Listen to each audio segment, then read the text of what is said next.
Hi, how you doing, and welcome back to another video on the channel. What we have for you today is our weekly video where we take a look at the three most transferred in FPL players this game week and the three most transferred out. And we talk about what we would do if we wanted them on a free transfer or on a wildcard, or if we owned them and we were looking to maybe get rid of them, or whether we should keep hold of them for a few more game weeks. So hopefully it helps you out with the transfer thoughts for your own team. If you've got any questions, pop them in the comments, and please do subscribe to the channel, like the video. It's really appreciated. We're a small channel trying to grow, and we're really grateful for all the support we've received so far. Let's take a look at player number one. So the most transferred in player this game week is Matheus Cunha, with a whopping 600,000 managers bringing him in so far. Now, I do understand it, and I think he's a great player. Should you get him in? Yeah, you probably should. I think if you're on a wild card, you absolutely get him in at the moment. But 5 of those attacking returns have come in the last 2 games, and whilst that's coincided with Wolves' good fixtures, and you think, well, he's got more good fixtures to go, it's quite a small sample size of when he actually returns in games. But the form is developing, and there's no real reason with the fixtures coming in the next 5 or 6 game weeks as to why he should slow down anytime soon, especially if you've got a sort of mid-range striker who's not quite performing. Maybe you want to move on from someone like Chris Wood or Calvert-Lewin, and you've got a bit of money to upgrade. He's definitely worth that value increase in terms of the attacking returns he gets, and he plays 90 minutes for Wolves week in, week out, and he's quite central to everything they do. So if you have got a free transfer, you're at a loose end, he should be one of the top priorities to get into your team. So the next player we're looking at is João Pedro. And a bit like Matheus Cunha, he's someone who's come into form quite recently, but that's only because he's been injured. So he's had 4 goals and 2 assists. He got a goal and assist in his last game. But for me, I think if you are considering someone like João Pedro, you have to be aware that he's probably going to do it in a more limited sample size, in the sense that he'll play 60, maybe 70 minutes in a game week, and then he'll get subbed out. Someone like Matheus Cunha is guaranteed those increase in minutes. So I think if you had to choose between the two, I would definitely go for Matheus Cunha. It doesn't mean that João Pedro can't contribute, but it is something to be aware of, especially as the fixtures become more condensed throughout Christmas. Is he going to play at the weekend and midweek? With his injury record, it's unlikely, whereas there are other players in and around that price who are more likely to play 90 minutes. Even someone like a Chris Wood, Calvert-Lewin, maybe someone around that sort of price, a Strand Larsen, that you could get in instead of João Pedro. But if you wanted that explosive return factor, I still think he can perform with those fixtures in the immediate future. So the third player on this list is Bukayo Saka, and he's been brought in by about 400,000 managers so far this game week, and he looks to be back to his best. Martin Odegaard's back in that Arsenal midfield, and he's pulling all the strings, and when Odegaard is at his best, Saka's at his best. They link up really well down that right-hand side, and Arsenal's fixtures have turned as well. Whilst you might be thinking West Ham and Man United aren't the most ideal, even if you're not 100% on those, the fixtures afterwards are pretty good. And Saka is just like someone that we want in our team, who is going to be playing 90 minutes every single game for Arsenal. Arsenal are going to start chasing down Liverpool. It does look like they've turned a bit of a corner, so they're going to be taking these games seriously, and they're not going to be resting or rotating Saka out anytime soon unless there's a new injury that comes up in the meantime. Teams like Everton, Crystal Palace, Ipswich, even Brentford and Brighton can concede goals to Arsenal. And while Saka's not got that super high ceiling in terms of a massive points haul, he is someone who's proven season in, season out to be a consistent point scoring machine who just keeps ticking over and providing your team with points. So I think if you've got a free transfer and you're looking at moving on from one of your midfielders, maybe you've got a bit of cash in the bank from selling Haaland and you could upgrade Mbeumo to Saka, something like that, I think that's perfectly within reason, and I would go as far as saying it should be a priority for your team, especially if you've got that free Arsenal slot. Maybe you've got a defender or Raya in goal and you're looking to find another Arsenal player. I think he is worth the upgrade in terms of the price difference between Odegaard and Saka. I would pay that extra bit more for Saka and just getting those consistent attacking returns.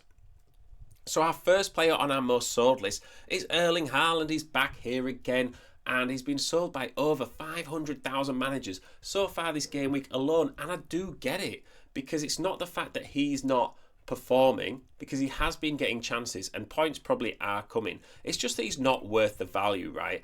And it's not just even that.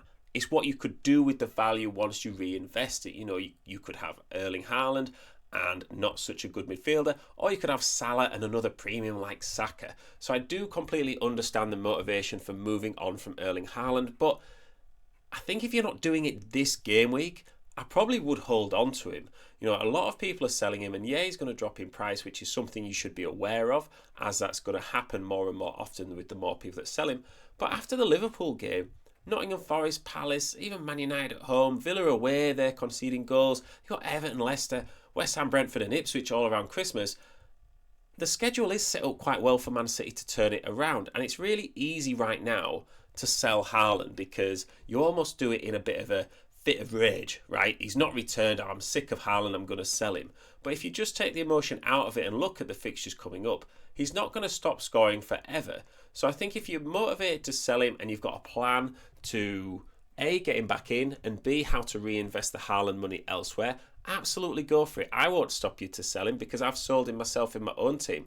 But I think you do need to be aware of just the fact that he will start scoring points again, and can you withhold from getting him back in as soon as he starts scoring goals? You know, can you stick to that plan that you've got now and remove the emotion from it rather than just sell him for the sake of selling him and regret it later?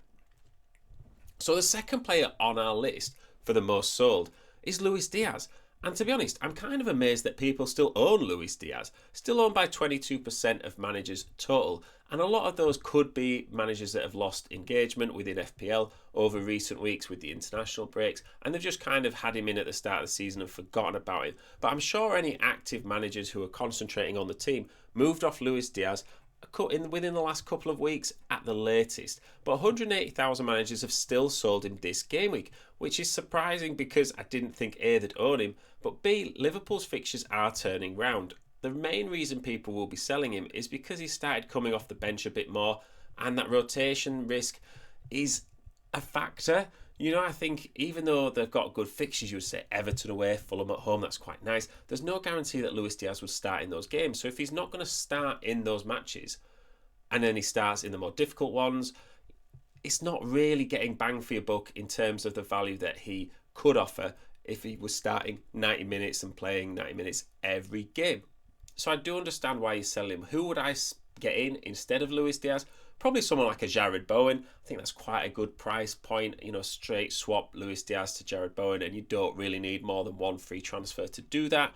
I think that is the main task at hand, is who would you replace him for. I would stay away from players who aren't guaranteed 90 minutes over the Christmas schedule. Someone like Jared Bowen is going to play week in, week out, and is the heartbeat of West Ham's midfield. So if you are selling Luis Diaz, that's who I'd be getting in, unless, of course, you're using the Haaland money to upgrade him to someone like a Saka or a Bruno Fernandes or a Cole Palmer. So the final player on this list is Raul Jimenez, and I completely understand it. Fulham's fixtures are not good, and you could be looking at getting in a Wolves player like Matheus Cunha if you've got a bit of money. It's also really easy to sell Haaland to Matheus Cunha and then just do Raul Jimenez to João Pedro, and that's your strike force sorted out for the next few game weeks.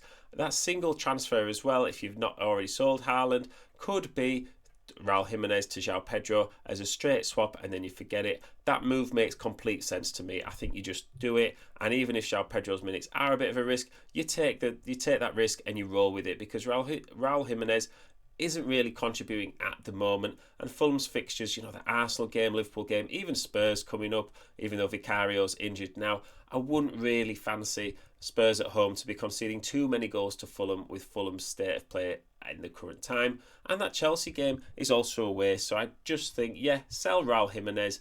170,000 managers have already done it, and then just get in someone like João Pedro and Matheus Cunha if you can afford it and you haven't got him, and you'll just feel a lot more confident with your team.